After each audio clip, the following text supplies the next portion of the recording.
Terima kasih pemirsa, Anda masih bersama dengan kami dalam program Update Bisnis. Dan kali ini kita masuk dalam segmen Kupas Bisnis. Dan menarik sekali, dalam segmen Kupas Bisnis pada siang hari ini, kita akan berbincang mengenai program pendidikan. Di mana kita mengetahui dalam pengembangan suatu negara, pendidikan adalah suatu dasar yang penting. Banyak program yang bisa kita ambil dari manajemen, akuntansi, dan juga kesehatan. Nah, pada siang hari ini kita akan banyak berbicara mengenai program kesehatan, di mana sudah hadir di studio Jawa Pos TV, Dr. Reni Nugrahini, SKM, MM, MKes, SH. Dan Dr. Reni Anda adalah Kepala Prodi S2 Kesehatan Masyarakat IIK Bakta. Dr. Reni, apa kabar? Alhamdulillah baik. Baik. Iya. Terima kasih sudah hadir di studio Jawa Pos TV. Senang banget. Dari Kediri? Dari Kediri. Langsung ke Surabaya, Jawa Pos. Terima kasih dokter sudah datang. Iya. Dan kita pada siang hari ini kita mau bahas mengenai program kesehatan masyarakat.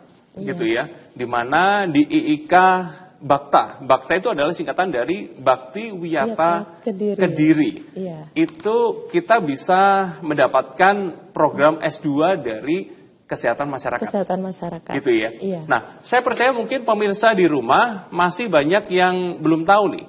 Saya sendiri berpikir, apa sih bedanya program kesehatan masyarakat dengan program kedokteran? Nah, mungkin boleh dijelasin sedikit nih, Dok. Gimana nih bedanya? Jadi masyarakat itu kebanyakan memang berpikir bahwa dokter dan SKM itu sama ya. Benar. Kesehatan masyarakat itu sama. Tapi sebenarnya tujuannya sama-sama meningkatkan kesehatan masyarakat. Tetapi tugas dan wewenangnya itu berbeda. Oke, tugas dan wewenangnya berbeda. Dokter lebih ke pada tahapan kuratif ya. Tapi kalau misalkan kesehatan masyarakat ini fokus pada promotif dan preventif. Jadi, promotif dan preventif. Iya, lebih ke komunitas. Jadi kalau kesehatan masyarakat itu adalah pelayanan kesehatan pada komunitas ya, pada suatu populasi. Tapi kalau dokter ini adalah kesehatan perorangan. Jadi pelayanan kesehatan untuk perorangan. Jadi klinis. Gitu. Klinis. Iya. Kalau dokter lebih ke perorangan, kalau kesehatan masyarakat lebih ke komunitas. Mungkin, namanya aja kesehatan masyarakat. Iya, betul. Oke.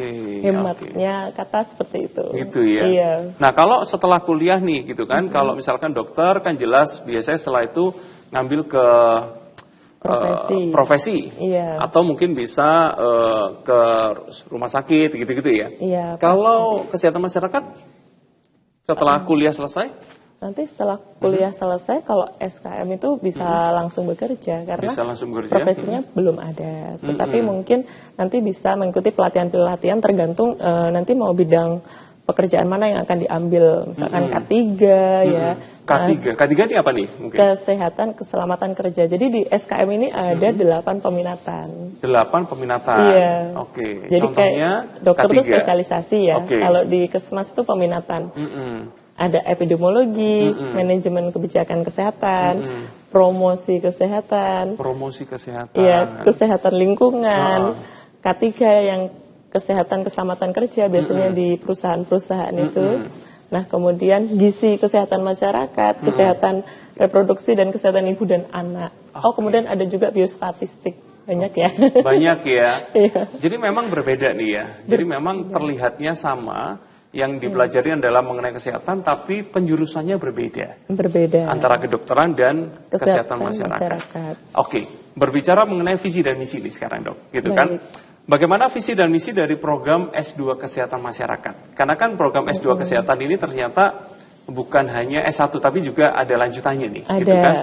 Bagaimana sih visi dan misi yang bisa kita ketahui? Apakah dari program ini bisa membantu dari kondisi kesehatan dari masyarakat di Indonesia?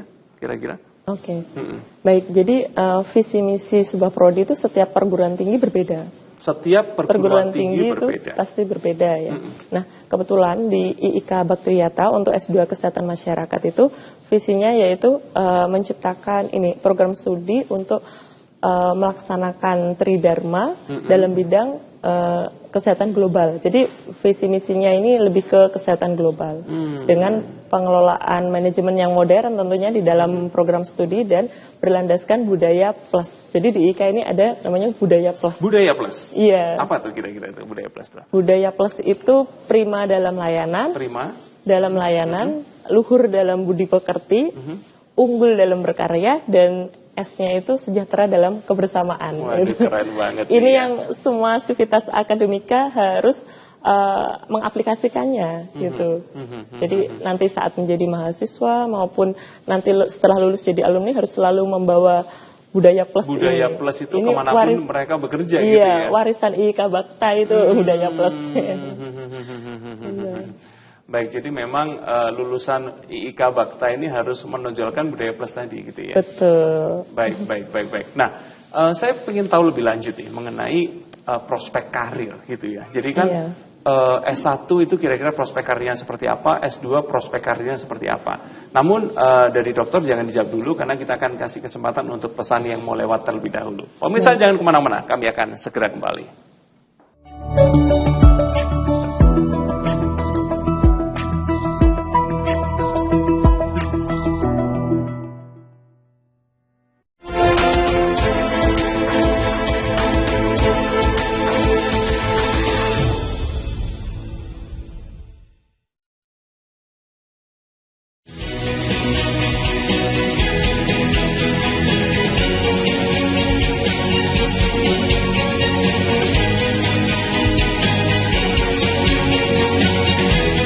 Siva, herbal berkhasiat tinggi yang sudah terbukti dan tidak diragukan lagi manfaatnya. Tunggu apa lagi? Segera sembuhkan penyakit yang Anda derita dengan minum Pro Siva.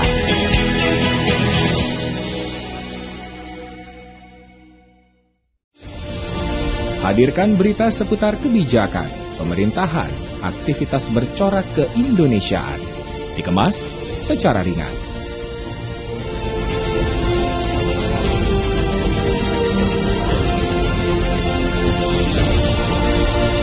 Saksikan Beranda Indonesia hanya di Jawa Pos TV.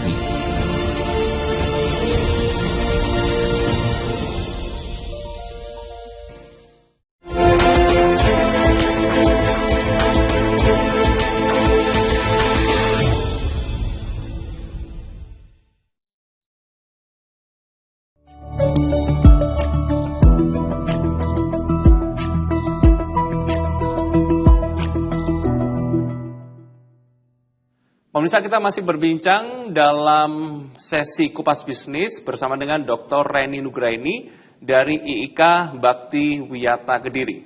Dok, saya mau tanya mengenai prospek karir. Baik. Karena pastinya setiap masyarakat itu yang mau masuk dalam penjurusan perkuliahan itu berpikir mengenai prospek karirnya ke depan seperti apa. Nah, S2 program kesehatan dari IIKA Bakti Wiyata Kediri. Kira-kira prospek karirnya seperti apa sih?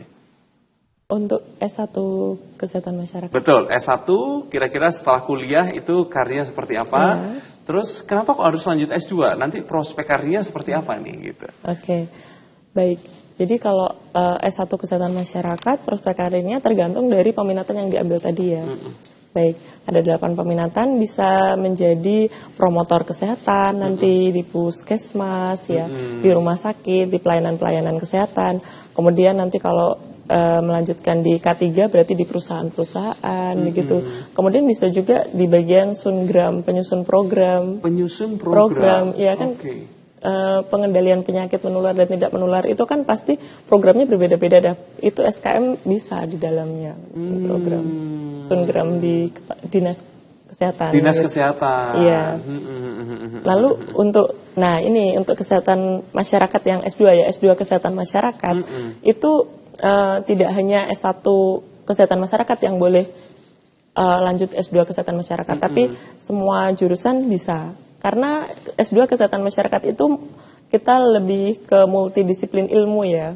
Oke, multidisiplin ilmu. Iya. Oke. Karena kesehatan masyarakat sendiri itu kan lebih ke komunitas ya, ada sosial di dalamnya, tetapi juga kita belajar klinis untuk belajar pengendalian penyakit menular dan tidak menularnya gitu. Nah, juga nanti jadi S1 kesehatan masyarakat maupun S1 kesehatan lainnya itu bisa lanjut di S2 boleh kesehatan lanjut masyarakat. ke S2 kesehatan masyarakat. Betul, karena nanti prospeknya itu kalau nanti setelah lulus S2 kesehatan masyarakat itu kan dia akan upgrade ilmu. Jadi dia bisa lebih bukan teknis lagi yang bisa dikerjakan tapi manajerial gitu. Biasanya kepala puskesmas gitu, kepala rumah sakit. Baik. Apakah mempunyai dasar yang cukup di mana misalkan saya nih S1-nya ambil manajemen, pemasaran gitu ya. Lalu S2 saya mau tertarik ambil S2 kesehatan masyarakat. Apakah dasarnya itu cukup tuh? Atau memang ada mata pelajaran awal yang menjadi jembatan dari kedua ini? Iya, nanti ada namanya itu kami ada matrikulasi. Jadi matrikulasi itu adalah pengantar kesehatan masyarakat. Itu khusus untuk selain S1 kesehatan masyarakat. Jadi calon maba yang selain S1 kesehatan masyarakat itu nanti harus mengikuti matrikulasi dulu. Jadi ada pengantar, ada kuliah pengantarnya di awal. Ada pengantarnya dulu. Jadi dasarnya nggak kosongan nih gitu ya? Betul. Jadi harus mengenal nih kesehatan masyarakat. Nanti mau belajar apa yang akan dikerjakan. Karena kalau nanti begitu belajar S2 kesehatan masyarakat, itu tidak hanya teori tapi juga praktek langsung di lapangan. Karena kan kita harus komitmen ya, tridharma. Tridharma itu pendidikan, penelitian, dan pengabdian masyarakat. Kolaborasi antara dosen dan mahasiswa ini wajib. Gitu. Okay. Baik. Nah, Dok, saya pengen tanya nih lebih dalam lagi nih mengenai kenapa sih kok misalkan saya S1 kesehatan masyarakat udah selesai nih gitu ya. Dan saya setelah kuliah sudah mulai bekerja gitu kan. Apa yang membuat apa yang membuat saya perlu ambil S2 lagi dalam pengembangan karir saya misalkan? Jadi sebenarnya S2 kesehatan kita mau kuliah lagi itu kan pertama tentu saja untuk meningkatkan karir gitu.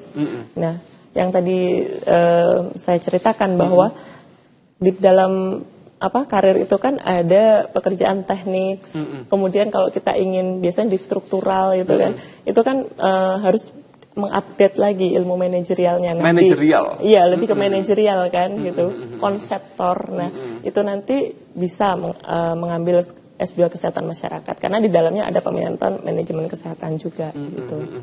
Dan kemudian kalau misalkan selain itu dengan belajar itu juga akan mengupdate ilmu karena di S2 kesehatan masyarakat ini kan bervisi pada bidang kesehatan global di mana saat ini itu masih menjadi current issue gitu.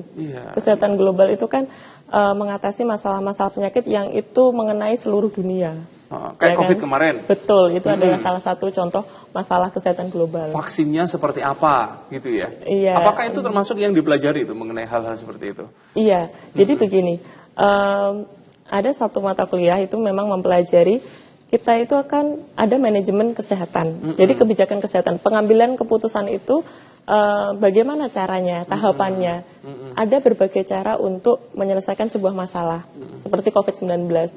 Vaksin itu kan mereknya macam-macam kemarin. Tapi kan yang dipilih akhirnya mana yang akan dipakai vaksin itu. Benar. Nah, itu ada teorinya untuk pemilihan itu. Cost effectiveness analysis, cost benefit analysis. Jadi ada perhitungannya. Nah, itu juga akan dipelajari di S2 kesehatan masyarakat, di ekonomi kesehatan. Oh, begitu. Iya. Oh, baik.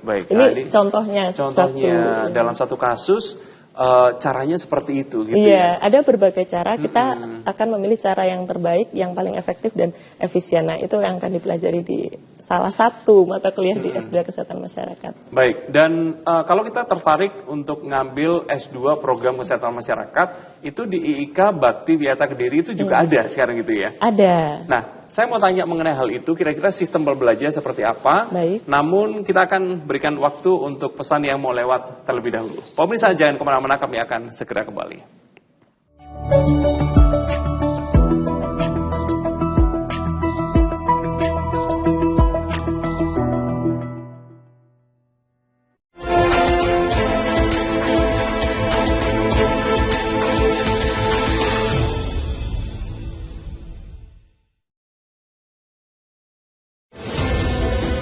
Berbagai peristiwa disajikan dalam sebuah berita. Berbagai informasi disajikan sesuai fakta. Presiden Prabowo Subianto mengumumkan kenaikan haji guru berstatus ASN dan guru non-ASN. Prabowo juga mengungkapkan pemerintah sedang membahas pemberian bantuan tunai untuk guru yang belum tersertifikasi. Dikemas dalam program Update Petang setiap hari pukul 18 waktu Indonesia Barat di Jawa Pos TV.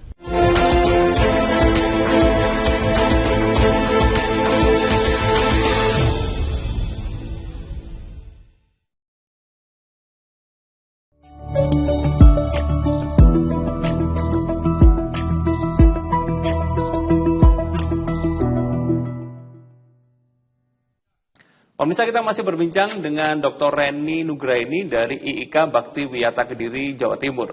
Dok, saya mau tanya mengenai kalau misalkan saya kepingin nih S2 Kesehatan Masyarakat di IIK Bakta. Itu sistem pembelajaran seperti apa sih, Dok? Nah, sistem pembelajaran di S2 Kesehatan Masyarakat itu adalah dengan blended learning system. Jadi blended learning system ini adalah perpaduan antara sistem pembelajaran secara offline dan online. Gitu. Offline dan online. Perpaduan. Iya, perpaduan nih. Iya. Jadi ini kan sekarang kan eranya digital ya. Nah, kita harus menggunakan apa itu namanya tools untuk tools digital untuk dalam proses pembelajaran seperti Zoom meeting dan lain sebagainya itu. Jadi onlinenya itu lebih banyak daripada offline-nya karena kita mahasiswa yang masuk itu biasanya juga sambil bekerja gitu. Oh begitu. Jadi kita memberikan pelayanan blended system ini. Jadi online-nya lebih banyak. Lebih banyak. Oke, jadi misalkan untuk saya yang hari-hari bekerja nih, Iya. itu tidak memutuskan untuk saya nggak bisa ikut S2 program kesehatan di IIK Bakti Wiyata Kediri. Betul. Gitu iya. ya, karena untuk programnya itu juga lebih banyak online-nya. Online-nya. Bisa iya. ya, berarti sambil kerja, ambil waktu sebentar untuk ngikutin kuliah juga bisa ya? Bisa, iya. Karena sebenarnya apa itu namanya teori yang diberikan itu kalau mata kuliahnya itu hanya 2 semester saja. Jadi 2 semester? Iya. Nanti semester ketiga dan keempat. Jadi ketiga itu sudah hanya residensi dan proposal. Kemudian nanti yang semester keempat itu tesis gitu. Jadi kuliahnya itu hanya 2 semester. Itu pun hanya 2 semester. Iya, itu pun 90% online. 90% online. Online. Cepet banget ya. Iya. 2 semester juga. 2 semester berarti kurang lebih 1 tahun ya? 1 tahun. Sudah iya. selesai tuh? Sudah selesai, nanti tinggal fokus prakteknya itu. Ada residensi. Jadi kalau misalkan di S1 itu namanya magang ya, tapi S2 residensi gitu. Wah ini menarik nih ya. Iya. Jadi buat kita yang pengen ngembangin karir kita gitu ya, kita perlu belajar lagi dan kita boleh ambil di S2 Kesehatan Masyarakat. Dan yang saya mau highlight adalah di mana tidak hanya yang dari S1 bisa ke S2 jaminan kesehatan masyarakat. Betul. Tapi dari semua program Iya. itu bisa ke S2 ya? Bisa. Oke. Kita memberikan kesempatan semua jurusan untuk bisa masuk S2 Kesehatan Masyarakat, tapi dengan mengikuti kuliah pengantar tadi. Kita namakan matrikulasi. Gitu. Jadi kalau kita berbicara mengenai evaluasi dan penilaiannya, Iya. setelah S2 itu ada residensi tadi itu ya? Iya, itu seperti magang gitu. Jadi mempraktekkan selama 1 tahun belajar ya. Nanti kemudian magang di sebuah instansi, itu pun yang dikerjakan bukan teknis lagi, tapi konseptor. Kita lebih ke belajar ya, manajerial ya gitu. Nah saya pengen tanya nih, apakah seefektif itu kita kuliah offline dan online? Apakah bisa kita mendapatkan pelajaran dengan sama baiknya antara 2 hal itu, Dok? Oh iya, tentu saja. Jadi ada kalanya nanti karena kita juga memberikan offline-nya ya. Jika itu memang praktek, maka kita akan ada offline. Makanya ada 10% tadi dalam pertemuan itu yang offline di awal dan di akhir pertemuan di setiap semester. Jadi 1 minggu full offline dan minggu pertama dan minggu yang terakhir, 1 minggu terakhir. Nah, saat online pun itu tentu saja sama-sama efektif karena rasanya itu seperti bertatap muka, hanya saja ini secara virtual gitu ya. Tapi ilmunya, teorinya yang diberikan itu sama, kualitasnya juga sama. Kualitasnya sama. Sama, iya. Oke, baik. Jadi antara offline dan online sama nih. Sama. Gitu ya? Karena materi yang akan diberikan itu kan kita ada RPS ya, dan itu kita evaluasi dulu RPS-nya. Jadi apa sih materi yang akan diberikan dosen itu ya ada penjaminan mutu yang akan evaluasi dulu di awal sehingga online itu hanya metode saja, tetapi isi konteks yang diberikan, materi yang diberikan itu kan sama berkualitasnya offline maupun online itu. Keren banget nih ya. Gitu, jadi offline dan online sama kualitasnya gitu ya. Iya. Keren. Karena kan ilmu yang diberikan sama. Gitu. Baik. Dok, sekarang ada nggak nih yang ingin disampaikan untuk pemirsa yang berhubungan dengan dunia pendidikan nih mungkin? Untuk semua masyarakat ya, baik untuk seluruh masyarakat Indonesia, mungkin ingin mengembangkan karirnya di dunia kesehatan, mari bergabung di S2 Kesehatan Masyarakat, karena S2 Kesehatan Masyarakat itu sudah bisa mensupport juga bisa sambil bekerja dengan kuliah secara digital atau online gitu. Ya. Iya. Baik, Dr. Reni, terima kasih banyak untuk waktunya, untuk penjelasannya. Jadi kita ngerti nih ya, kira-kira apa bedanya kedokteran, kesehatan masyarakat, dan juga apa pentingnya kita ngambil S2 Kesehatan Masyarakat. Terima kasih banyak. Sehat selalu, sukses selalu untuk dokter ya. Dan pemirsa, ini juga menjadi akhir kebersamaan kita pada siang hari ini. Saksikan informasi menarik lainnya dalam program Update Bisnis selanjutnya. Saya David Munata, mohon undur diri, selamat siang dan sampai jumpa.